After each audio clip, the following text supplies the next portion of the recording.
Hey guys, welcome back. It's a big breaking news. Workers at all of Kellogg's US cereal plants go on strike. Work has halted at all of the Kellogg Company US cereal plants as roughly 1,400 workers went on strike.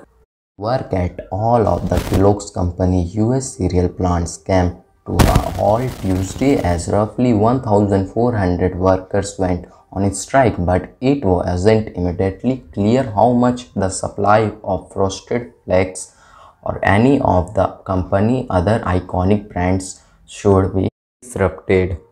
The strike includes plants in Omaha, Nebraska, Battle Creek, Michigan, Lancaster, Pennsylvania, and Memphis, Tennessee.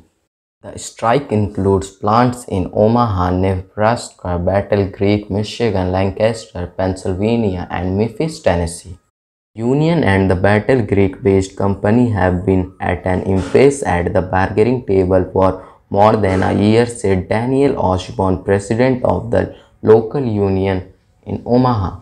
Dispute involves an assortment of pay and benefits issues such as the lost premium health care, holiday and vacation pay, and reduced retirement benefits. The company continues to threaten to send additional jobs to Mexico if workers do not accept outrageous proposals that take away protection that workers have had for decades, said Anthony Sultan, president of Bakery, Confectionery, Tobacco Workers and Grains Millers International Union. The threat to move work to Mexico doesn't sit well with Osborne. A lot of Americans probably don't have too much issues with the Nike of Under Armour hats being made elsewhere or even your vehicles, but when they start manufacturing your food down where they are out of the FDA control and OSHA control, I have huge problem with that, Osborne said. Company insists that its offers is fair and would increase wages and benefits for its employees, that it said made an average of $120,000 a year last year. We are disappointed by the union decision to strike. Kellogg provides compensation and benefits for your US ready-to-eat cereal employees that are among the industry best, Kellogg spokesperson Carol Banner said in a statement. Osborne said he expects the company to try to bring non-union workers into the plants at some point this week to try to resume operation and maintain the supply of its products.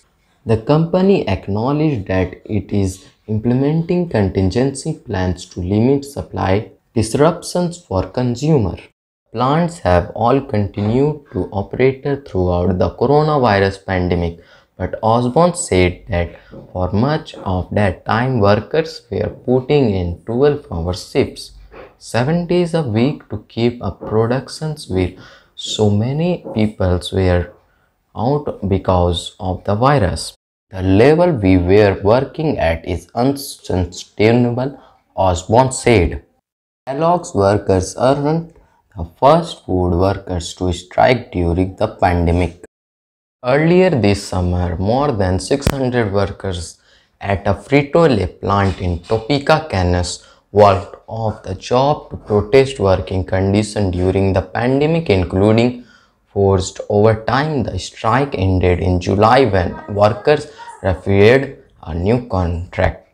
Workers at Nabisco plants in 5 states went on a strike in August to protest plans by Nabisco parents Mondelez International to move some work to Mexico, among other issues, according to the Bakery, Confectionery, Tobacco Workers and Grain Millers International Union, which also represents the Kellogg workers. That strike ended last month when workers ratified a new contract.